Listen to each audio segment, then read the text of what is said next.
우리를 에워싸고 계신 하나님의 임재를 의식하면서 천천히 깊은 들숨을 쉬십시오.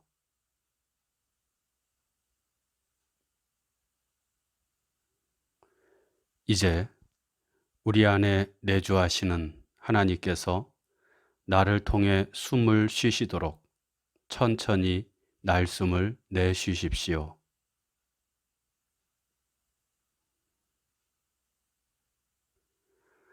이렇게 천천히 몇 번 들숨과 날숨을 반복하며 하나님의 임재 가운데 머무십시오.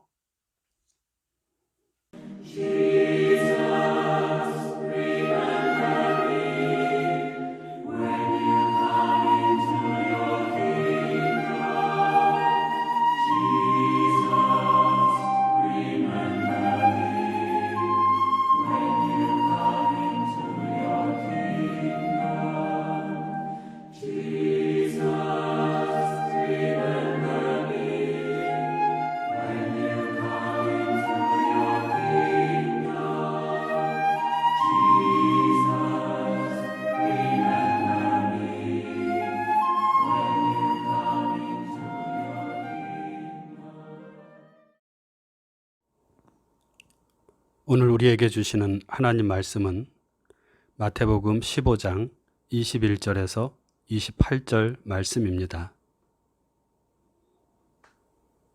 이제 낭독합니다. 하나님의 말씀에 경청하십시오. 예수께서 거기서 나가사 두로와 시돈 지방으로 들어가시니 가나안 여자 하나가 그 지경에서 나와서 소리질러 이르되 주 다윗의 자손이여 나를 불쌍히 여기소서. 내 딸이 흉악하게 귀신 들렸나이다 하되 예수는 한 말씀도 대답하지 아니하시니 제자들이 와서 청하여 말하되 그 여자가 우리 뒤에서 소리를 지르오니 그를 보내소서. 예수께서 대답하여 이르시되 나는 이스라엘 집에 잃어버린 양 외에는 다른 데로 보내심을 받지 아니하였노라 하시니 여자가 와서 예수께 절하며 이르되 주여 저를 도우소서. 대답하여 이르시되 자녀의 떡을 취하여 개들에게 던짐이 마땅하지 아니하니라. 여자가 이르되 주여 올소이다마는 개들도 제 주인의 상에서 떨어지는 부스러기를 먹나이다 하니 이에 예수께서 대답하여 이르시되 여자여 내 믿음이 크도다. 내 소원대로 되리라 하시니 그때부터 그의 딸이 나으니라.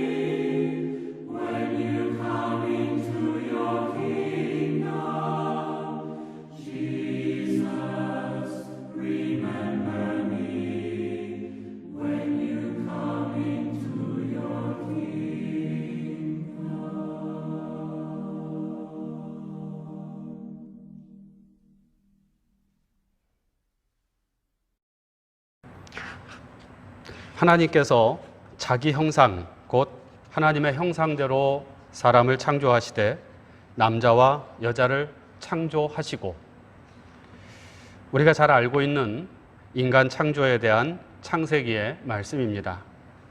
이 말씀에는 나라가 망하여 바벨론의 포로로 끌려가서 수치와 모욕을 당하며 살았던 이스라엘의 소망과 믿음이 담겨져 있습니다. 곧 모든 인간은 하나님의 형상대로 창조되었고 그렇기 때문에 모든 인간은 하나님 앞에서 평등하다는 것입니다.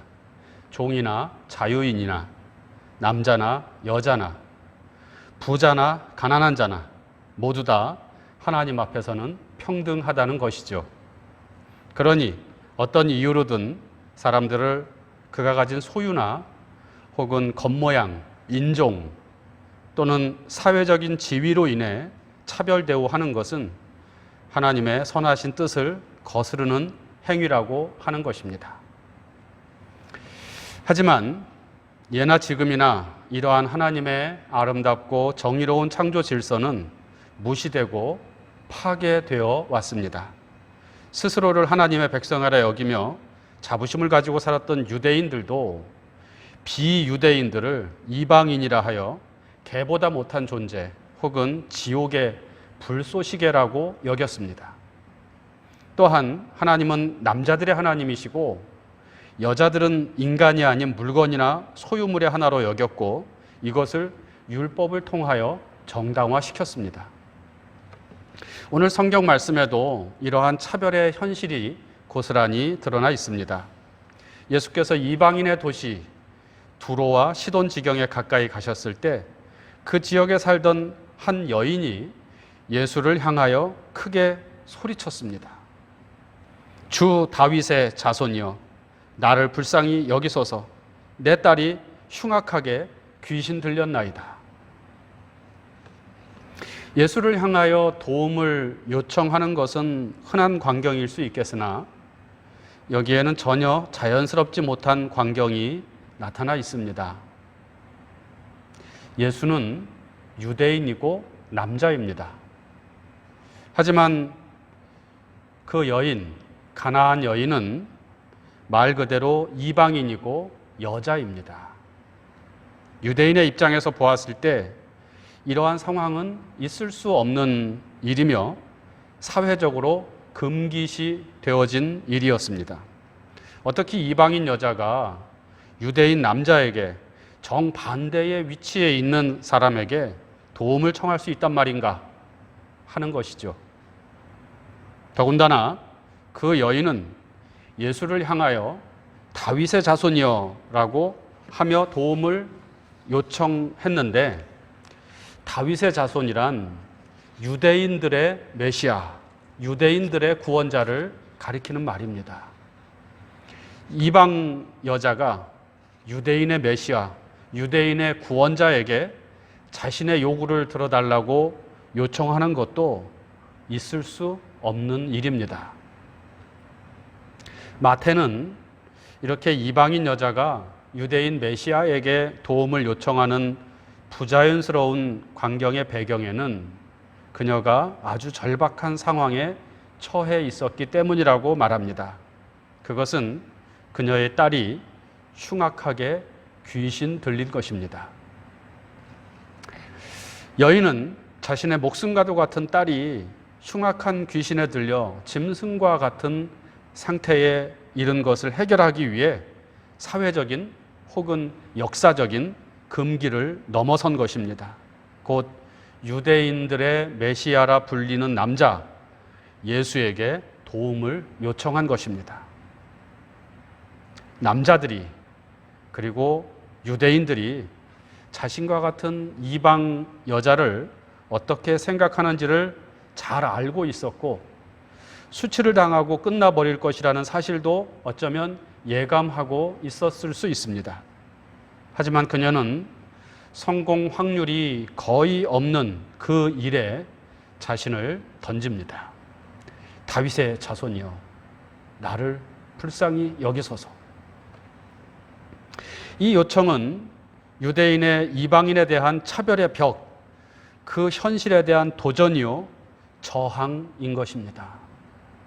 그 저항은 굉장히 끈질기고 집요했습니다.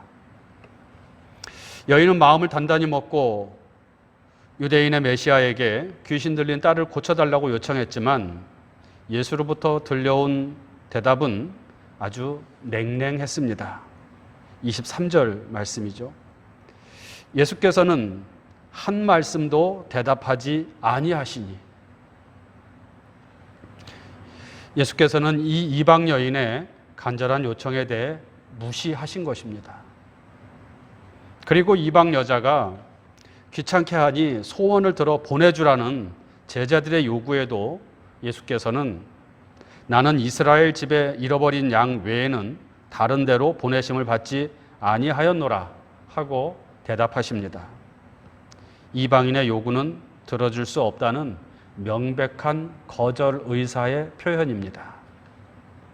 그럼에도 불구하고 여인이 계속해서 절까지 하면서 도와달라고 하자 예수께서는 자녀의 떡을 취하여 개들에게 던짐이 마땅하지 아니하니라고 말씀하십니다.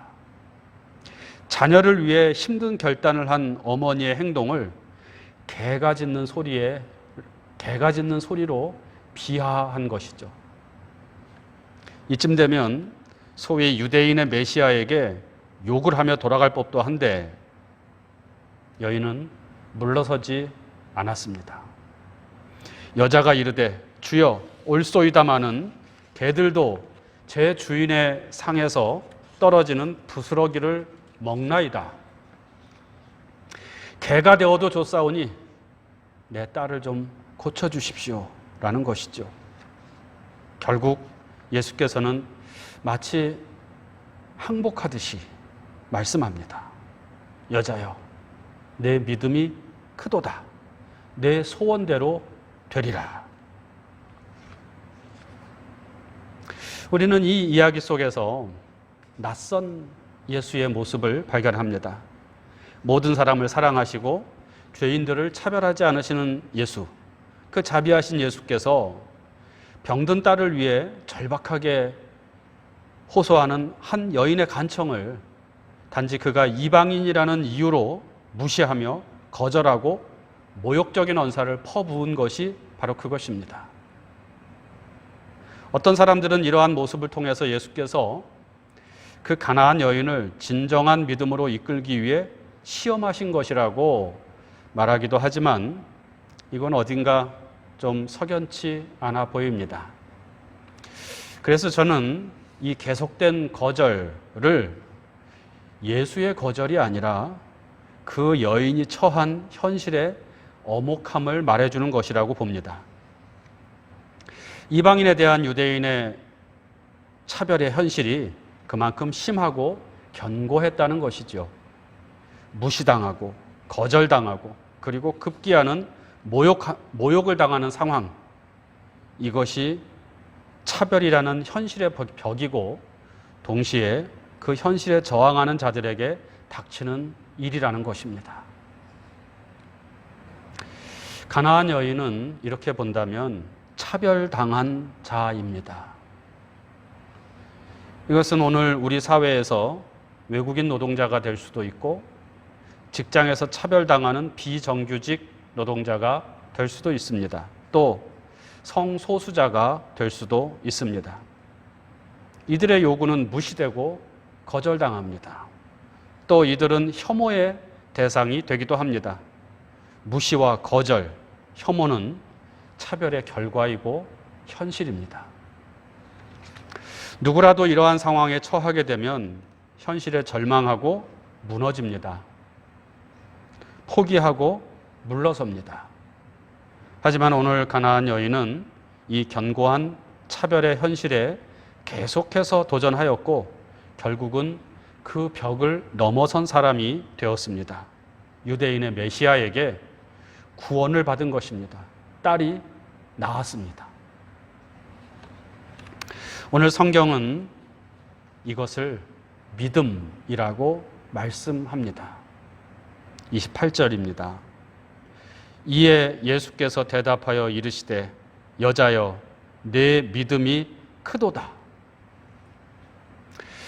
잘못된 현실에 눈 감아 버리고 천국만 소망하는 것이 믿음이 아니라 모든 사람을 차별 없이 사랑하시는 하나님을 의지하면서 잘못된 현실에 끈기 있게 끈질기게 저항하는 것이 믿음이라는 말씀입니다. 가나안 여인의 믿음, 그것은 하나님의 선하신 뜻이 반드시 이루어질 것을 믿는 것입니다. 그리고 어떠한 시련과 방해, 반대가 있다고 할지라도 끈질기게 믿음대로 살아가며 행동하는 것입니다. 사도 바울은 이것을 믿음의 선한 싸움이라고 말씀합니다. 디모데전서 6장 11절에서 12절 말씀입니다. 오직 너 하나님의 사람아 이것들을 피하고 의와 경건과 믿음과 사랑과 인내와 온유를 따르며 믿음의 선한 싸움을 싸우라. 영생을 취하라. 이를 위하여 내가 부르심을 받았고 많은 증인 앞에서 선한 증언을 하였도다. 믿음은 말이나 생각에 있는 것이 아니라 불가능해 보이는 현실 속에서도 끝까지 끈질기게 하나님의 의를 향하여 나아가는 것입니다. 행동하는 것입니다. 이 믿음이 세상을 이깁니다. 믿음의 길을 걸어가고 있는 여러분, 지금 여러분 앞에 놓인 장벽은 무엇입니까? 지금 여러분들을 가로막고 있는 것은 또 무엇입니까? 그것이 무엇이든 하나님의 선하신 뜻을 믿고 끈기 있게 도전해 나가시기를 바랍니다. 그 믿음으로 벽을 넘어가는 저와 여러분이 되기를 바랍니다. 도종환 님의 시 담쟁이를 읽으면서 설교를 마칩니다. 담쟁이, 저것은 벽, 어쩔 수 없는 벽이라고 우리가 느낄 때, 그때 담쟁이는 말없이 그 벽을 오른다. 물 한 방울 없고 씨앗 한 톨 살아남을 수 없는 저것은 절망의 벽이라고 말할 때 담쟁이는 서두르지 않고 앞으로 나아간다. 한 뼘이라도 꼭 여럿이 함께 손을 잡고 올라간다. 푸르게 절망을 다 덮을 때까지 바로 그 절망을 잡고 놓지 않는다.